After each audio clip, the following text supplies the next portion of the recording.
अरस्तु का नागरिकता के संदर्भ में विचार। देखो जी,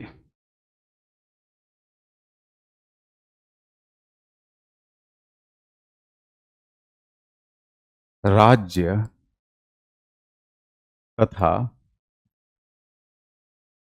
नागरिक के मध्य जो रिलेशनशिप है, इसी रिलेशनशिप को हम क्या बोलते हैं?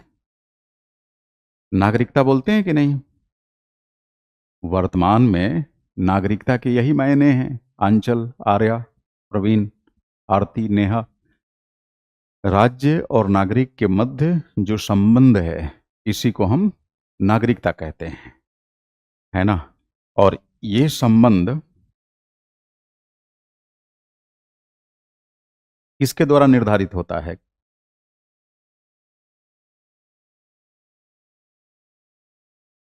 देश के कानूनों के द्वारा।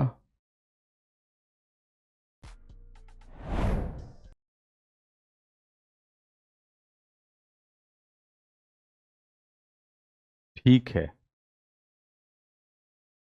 अब इसके अंदर अगर इसके संबंधों को आप व्यवहार में देखना चाहें कि भाई व्यवहार में राज्य और नागरिक के संबंध किस तरह के होते हैं, तो आप कह सकते हैं कि राज्य नागरिकों को कुछ विशेष रियायतें देता है। रियायतें मतलब छूट, है ना? कुछ विशेष रियायतें देता है। अब वो हो सकता है अधिकारों के रूप में, रविंद्र, अधिकारों के रूप में, उनके कल्याण में किए जाने वाले कल्याणकारी कार्यों के माध्यम से। ठीक है।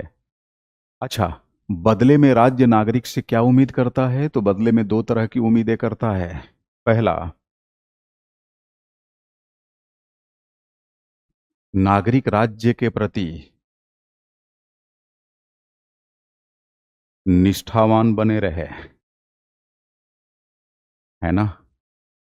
नागरिक राज्य के प्रति निष्ठावान बने रहे। दूसरी बात,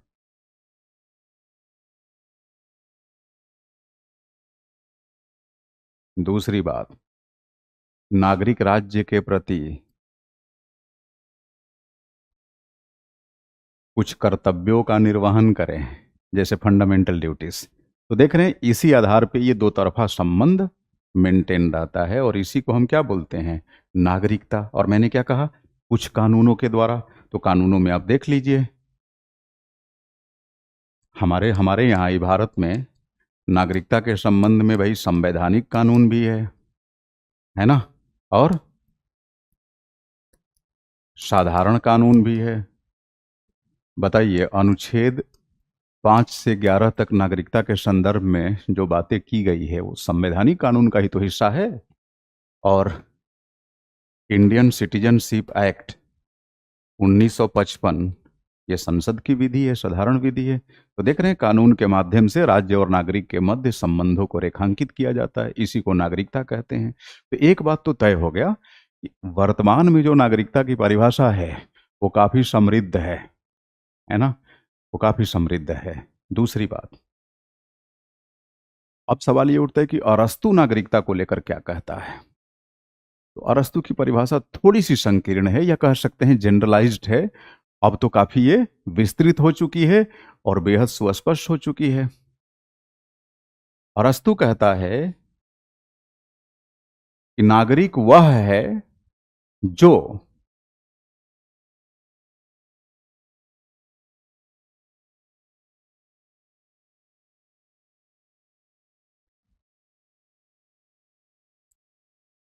न्याय के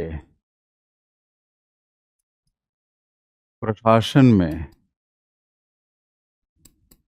भाग लेता है तथा राज्य के अंदर पद धारण करता है।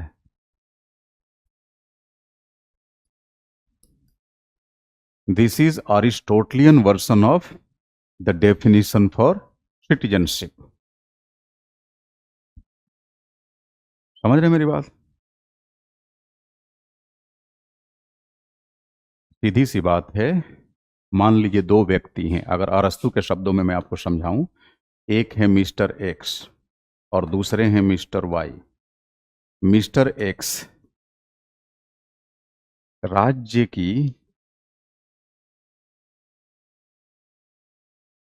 गतिविधियों में, राज्य की गतिविधियां मतलब शासनिक प्रशासनिक गतिविधियां, राज्य की गतिविधियों में भाग लेते हैं। वाई भाग नहीं लेते। अरस्तु कहता है कि फिर एक्स नागरिक माने जाएंगे, वाई नागरिक नहीं माने जाएंगे। यानी नागरिक कहलाने के लिए राज्य की गतिविधियों में आपको अपनी संलग्नता दिखानी होगी। समझ पा रहे हैं?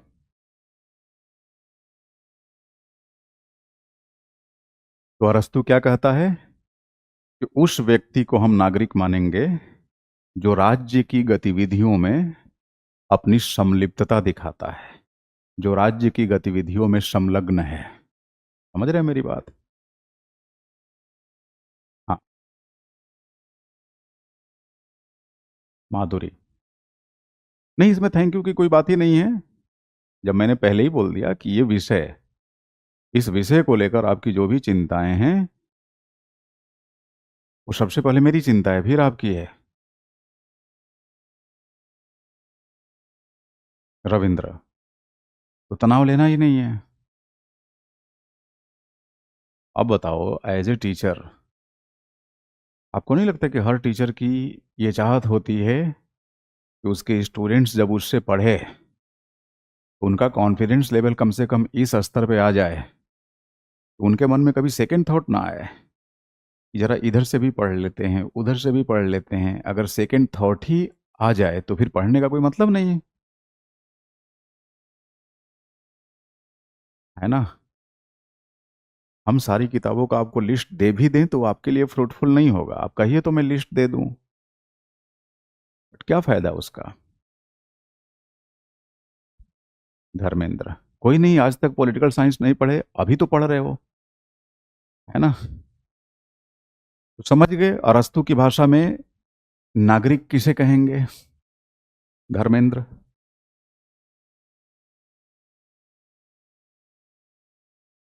अवलेश, नेहा, चलिए अब देखो, नागरिकता के संदर्भ में अरस्तु दो तरह का विचार देता है।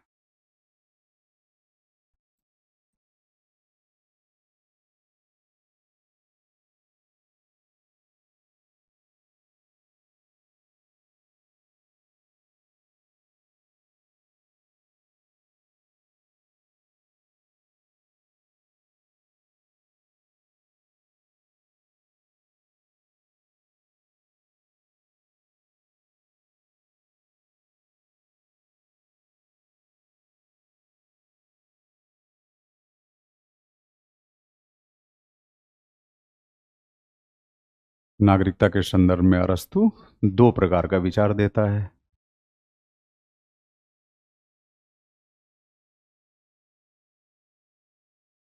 ठीक है, आसिफ, प्रवीण।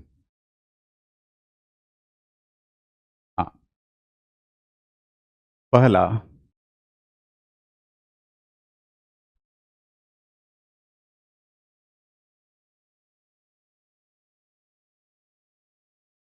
इसे नागरिक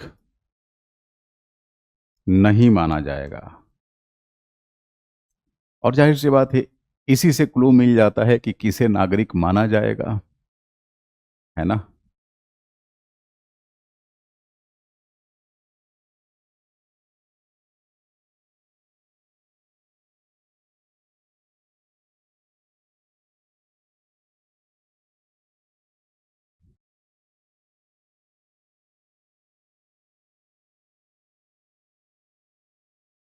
अब देखिए, इसी को बोला गया कि नागरिकता के संदर्भ में अरस्तु निषेधात्मक तथा सकारात्मक, यानी नकारात्मक तथा सकारात्मक दोनों तरह की राय प्रकट करता है। अरस्तु कहता है कि कोई व्यक्ति अगर राज्य में निवास कर रहा है तो महज राज्य में निवास करने मात्र से उसे नागरिक नहीं मान लिया जाएगा। क्लियर है ये बात? कोई नागरिक है तो ये भी जरूरी नहीं कि उसका बेटा नागरिक मान ही लिया जाए, है ना? ये भी आवश्यक नहीं है। अरस्तु कहता है कि अगर किसी के पास किसी और के ऊपर केस फौजदारी करने का अधिकार है, या उसके ऊपर कोई और केस फौजदारी कर सकता है, मतलब अभियोग लगा सकता है, तो ये भी नागरिकता या नागरिक कहलाने का आधार नहीं है। ठीक है, ये भी नागरिक कहलाने का आधार नहीं है। तो बताता है कि हम किसे नागरिक मानेंगे, किसे नागरिक नहीं मानेंगे। अब सवाल ये उठता है, इसी आधार पे वो कहता है कि भाई नागरिक तो वही होगा जो राज्य के प्रशासन में अपनी भागीदारी निभाएगा, न्याय के प्रशासन में भागीदारी निभाएगा, शासनिक प्रशासनिक गतिविधियों में अपनी संलिप्तता दर्शाएगा। ठीक है। अरस्तु कहता है कि जो व्यापारी व्यवसायी हैं,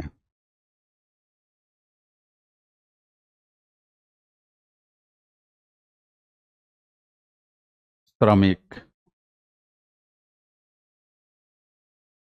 किसान, इन्हें नागरिक नहीं माना जाएगा। रीजन रीजन ये है कि नागरिक वही हो सकता है जिसके पास अवकाश हो, जिसके पास छुट्टी हो, जिसके जीवन में छुट्टी नहीं है वो नागरिक नहीं है। क्यों? क्योंकि वो राज्य की गतिविधियों में अपनी सहभागिता निभा ही नहीं सकता। समझ पा रहे हैं मेरी बात? राज्य की गतिविधियों में अपनी सहभागिता निभा ही नहीं सकता, और जो सहभागिता नहीं निभा सकता वो नागरिक नहीं है। पहले ही हमने बताया ना आपको कि अरस्तु के अनुसार नागरिक कौन है? जो न्याय के प्रशासन में भाग लेता है, जो राज्य के अंदर पद धारण करता है, जो राज्य की शासनिक प्रशासनिक गतिविधियों में अपनी संलिप्तता दर्शाता है, वो नागरिक है। अब बताइए, राज्य के कार्यों में सहभागिता तभी निभाएंगे ना जब अपने काम से छुट्टी होगी। दूसरी बात, अरस्तु कहता है कि बच्चे,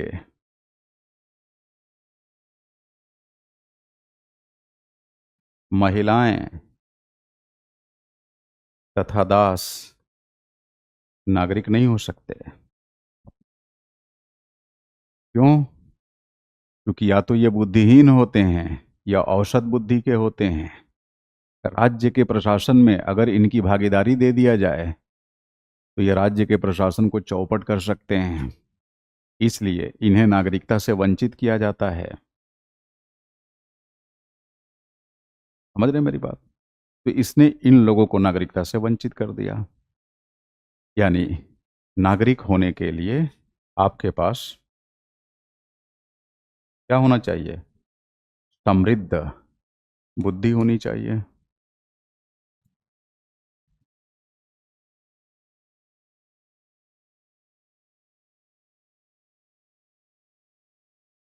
एक तो अवकाश होना चाहिए, और दूसरा आपके पास समृद्ध बुद्धि होनी चाहिए। क्लियर है शाहिद?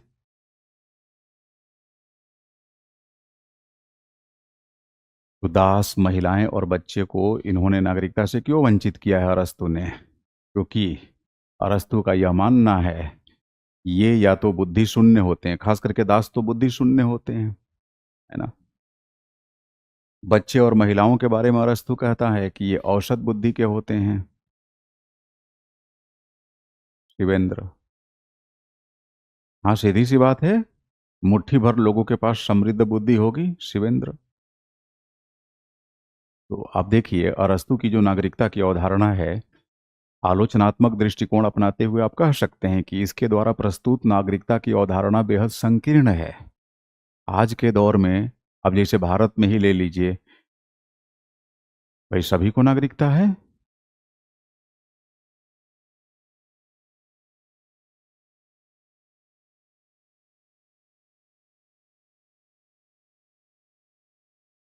आधुनिक लोकतांत्रिक समाजों में अधिकाधिक लोगों को नागरिकता देने का प्रयत्न किया जाता है कि नहीं? लेकिन अरस्तू क्या कर रहा है? ना, कम से कम लोगों को नागरिकता देना चाहता है वो। दूसरी बात, अरस्तू ये भी कहता है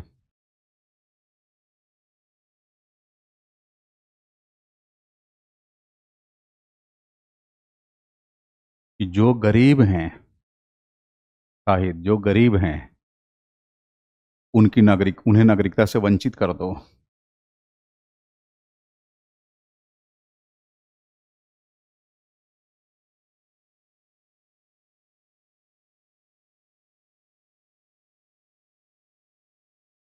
यानी नागरिक कौन होगा? अमीर। ऐसा क्यों कहता है अरस्तू? ऐसा इसलिए कहता है कि उसका यह मानना है कि जो धन संपदा जैसी महत्वपूर्ण चीजों का प्रबंधन नहीं कर सकता, वो राज्य का प्रबंधन क्या ही करेगा। उसका मानना है कि भाई जो व्यक्ति संपत्ति का प्रबंधन नहीं कर सकता, जबकि संपत्ति संग्रह मनुष्य का स्वाभाविक गुण है, जो अपने गुणों मतलब गुण की जो अपने नैसर्गिक गुण के आधार पे, ये जो अपने नैसर्गिक गुण के साथ जस्टिस नहीं कर सकता, न्याय नहीं कर सकता, वो राज्य के साथ क्या करेगा? बिल्कुल अरस्तु की दृष्टि विशिष्ट वर्गवादी है ना? अरस्तु की दृष्टि यहाँ विशिष्ट वर्गवादी है। तो संपत्तिहीन व्यक्ति को अरस्तु नागरिकता से वंचित कर देता है।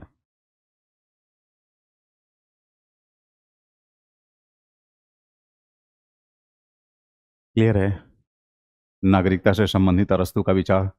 अब अगर मान लीजिए इसे क्रिटिसाइज करना होगा तो कैसे क्रिटिसाइज करेंगे?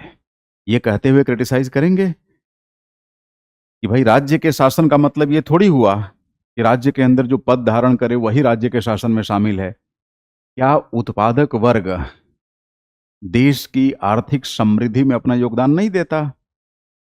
क्या उस योगदान को राज्य के अंदर निभाई जाने वाली भागीदारी की संज्ञा नहीं दी जा सकती है?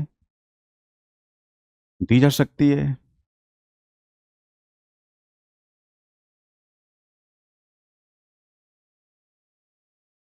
हम कह सकते हैं कि अरस्तू की नागरिकता की जो परिभाषा है वो बेहद संकीर्ण है ना? अरस्तू के राज्य में आवाम के बहुसंख्यक हिस्से को नागरिकता से वंचित कर दिया गया है। मुट्ठी भर लोगों को नागरिकता दी गई है। देवेश, प्लस अरस्तू का नागरिकता संबंधी विचार आपको नहीं लगता कि जो ताकतवर लोग हैं, जो सबल हैं, उनके हितों को पूरा करता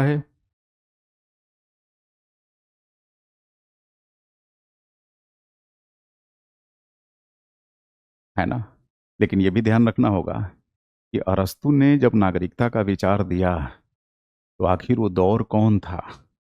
उस दौर में प्रत्यक्ष लोकतंत्र का जमाना था। समझ रहे हैं मेरी बात? यानी जनता सक्रिय भागीदारी निभाती थी, अप्रत्यक्ष लोकतंत्र नहीं था। तब नगर राज्यों की आबादी अपेक्षाकृत कम होती थी।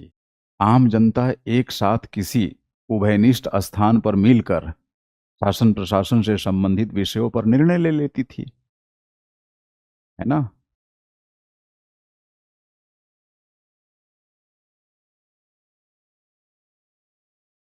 वो बेसिकली प्रत्यक्ष भागीदारी को बढ़ावा देने के लिए संभवतः ऐसा कहता है।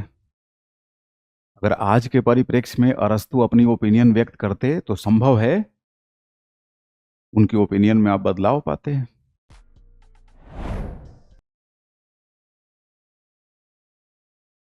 हाँ, तभी तो रोहित आप आलोचना करेंगे इस बिंदु को जो आपने पॉइंट रेज किया, अरस्तु की नागरिकता संबंधी अवधारणा के आलोचना में आप इसे प्रस्तुत कर सकते हैं,